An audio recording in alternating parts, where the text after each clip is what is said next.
Hi, my name's Aaliyah, and I'll be hosting this month's episode of The Helm. I'm here to recap all of the major events that happened this month. As you may know, there was a simulated DUI car crash for the seniors, and one of our reporters interviewed the people that made this car crash possible. I can't tell you how many calls I go on like this, we go on like this. I don't want to see any one of your faces in one of these wrecks. First 2 years that we put this event on, I was an actor, so I participated in the actual event. And towards December of this past year of 2017, I had the funny idea of, hey, maybe I should be in charge of this. And that's when I kind of assumed the role of the DUI mock crash coordinator and kind of putting everything together just to help educate students on the effects that DUI has, not only on themselves and their later, life, but of other people that they can affect as well. Came out to do, once again, a DUI emphasis crash scenario involved with Puyallup Police. This is probably the 7th or 8th one I've done over the years for your senior class. For prom, graduation evenings, for students to make the right choice. I got into the fire business literally to help people. And the other side of that is it's always different. When the tones go out, we don't know what we're going on. Could be a bloody nose, could be CPR, could be an auto accident. So for me, it's helping people and the variation of calls.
Person laying on the hood, that life's over.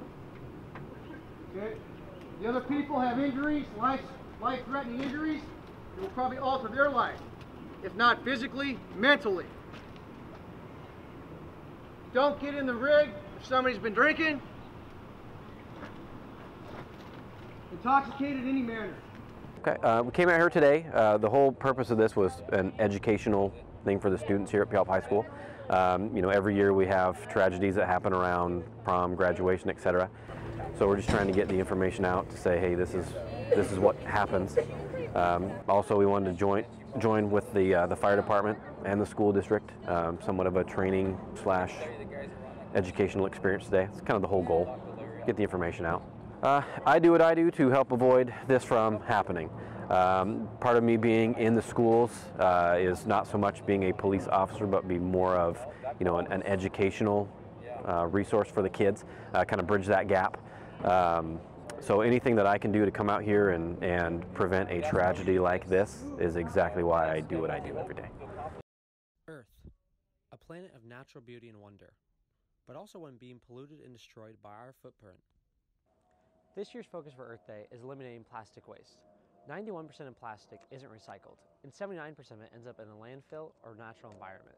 The question is, what can we do to change that?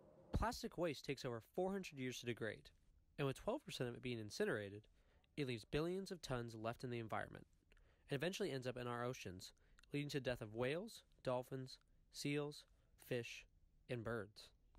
By 2050, there will be more plastic than fish in the oceans. Along with this, global temps will rise more than 2 degrees Celsius, and 15% of our carbon budget will be spent on plastic. One of the easiest ways to reduce plastic waste is recycling plastic rather than putting it into the trash. Although we can't completely eliminate plastic waste, we can slow it down. This has been Mason Justino reporting for Viking Student Media. Jordan Kuntz, a student here, spoke on the differences between growing up in a civilian household versus one that's a military household. Because they grow up around their parents who were taught to be respectful to everybody, like whether they're above you or below you. Having my dad live across the country is like weird. I'm used to it now, but I don't like that I don't know what's happening in his life all the time, and I don't like that he can't come to like my sporting events and things like that, because it'd be nice to have his support like physically there rather than just like over the phone. So yeah, but you can definitely tell between me and my brothers that we're really independent. We take care of ourselves because our parents weren't really around when we were younger. So you have to learn to do everything on your own without having your hand held and walk through everything. This month, HOSA put on a health fair promoting healthier habits for students.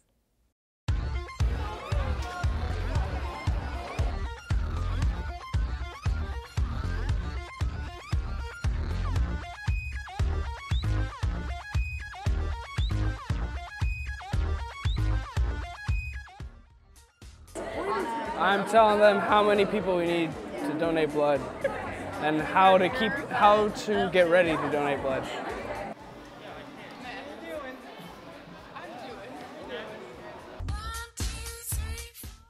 To facilitate the games and activities that we have here, like the worksheets and the passport activities.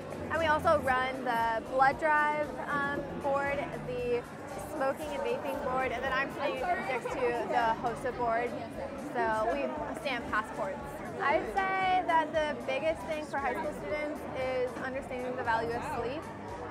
People don't really know how severely sleep deprivation can affect the body, and especially in an academic setting, like you're not going to be able to learn if you haven't gotten a good amount of sleep. As the year is coming to a close, many students still need their volunteer hours. As you may know, the Puyallup Public Library is right down the street, and they offer community service for students.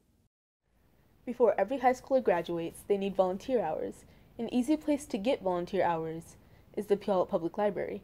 I interviewed Bonnie Spitowski in order to get more information about how students might go about volunteering there. So we have a volunteer application up on our website. There are two of them. If you're 14 to 17 years old, there's a teen application, and if you're 18 years and older, there's an adult application.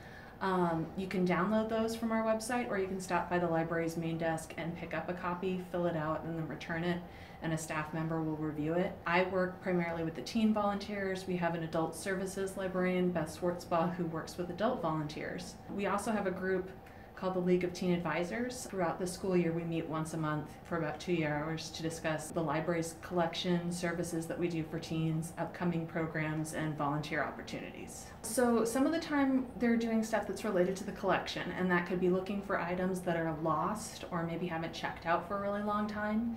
Sometimes they do shelving of DVDs. They could also be helping with displays. We've got a display case in the hallway that I'll ask volunteers to help with, but we also have space in our teen zone. We'll do themed book displays or other types of things as well, art projects sometimes. During summer, we have teen volunteers help with registering people, with giving out prizes, and generally answering questions, as well as prepping things for programs. This past spring break, members of our student media went to San Francisco for a national competition. One of our reporters did a video on the experience.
this month's edition of The Helm. See you next month.